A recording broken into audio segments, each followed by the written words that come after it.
Отхон тэнгэр уулын урд биеийг барин нутгалдаг хошууч байсан хошууны ард зон отхон тэнгэр уултай нууц нэгэн шижмээр дөт болоо.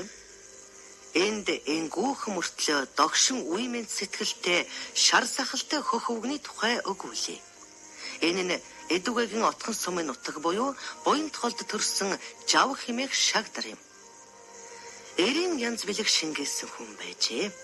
Цэц булаах үг хэлний урныг таниулахад гой дэр байж. Дууч ерөөлт шагдар 1846 оныг тохион Баян авиргагч хүний 2 дахь хүү болон мэндэлсэн ачаа.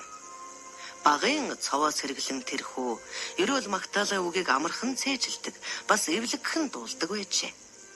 20 гаруйх наснда дуу чалдар олж найр наадамд өргөддөг болсон төдийгүй өөрөө дуу зохиож ая уруулан дуулах буюу үдсэн харснаа түгдрэлгүй өрөөдөг болжээ.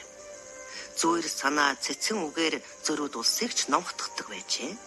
Иймээс хошууны эрх бариачид өөр бусад хошуудтай нутаг ус бус аалдах, хулгай зэлгийн ац будлаан таслах зэрэгт шагдрыг хошуучуулганд оролцуулдаг байж. Тэр үедээ сайн эрстэй нүр учран дотносож унаа хөл залгуулан тэдэндээ зориулсан дуу магтаал зохион зоригчуулж байжээ. Өргөн хөх огторгүй өнжин хон шуурн өөрийн мэдлэлтэй ч болоос өнжүүлээд хонуулаад явуулах юмсан гэх мэтээр дуулж хайлсан нь би.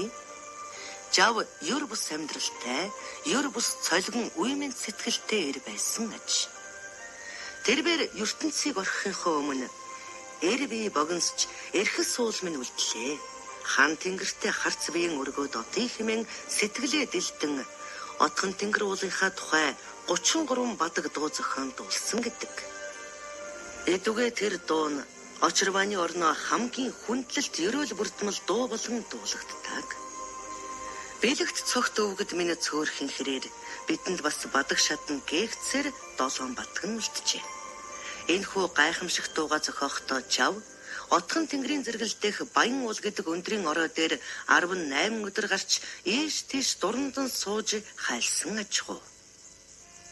Барааны холоос харахад Баатар чойжингийн шинжтэй баруун талынхан асханд барсын зулцэг зөрөлдөн. Зулай дээрээс нь харвал зонхов бурхны байдалтай зүүн талынхан асханд зүр гур тоглоно. Дунд биеийн харвал дуган сүмийн байдалтай дуграг цагаан цас нь дурлцсан гийж харагдана гэдэл ихшгэлнэ. Бишрэм уран шүлгэлэл донж төгс уран аялгуу шөрвээсэн шар сахалтай хөх өвгөн тунгалаг цагаан уул. Энэ бол юр бус учирлал. Энэ дуу зохиогдоход дэл ухутагт 3 дахин засч дуулсан гэдэг. Жав уулын шүлэгч болоо. Жав уулын аялгуу зохиогч болоо. Найр наадам эхлэхэд хөгшөд залуус их найрал хоолоогоор аялгуулна. Туйлын тэнгэрлэг аялгуу билээ л. Магад зөвхөн уулынхан л дуулж чадах тийм аргил төрлөгт хөхөнгөт аялгуу болоо. Оройн чимэг гэж дууг нэрлэнэ. Шагдаргуайг 80 гаруй настай байхад нь Нарванчин гэгэний хийдэд шин дуган мялаах найр наадамд түүнийг өрн авчирч дуулуулахад хоолойг нь гүйцэх хүн цугласан олны дотор байгаагүй гэдэг.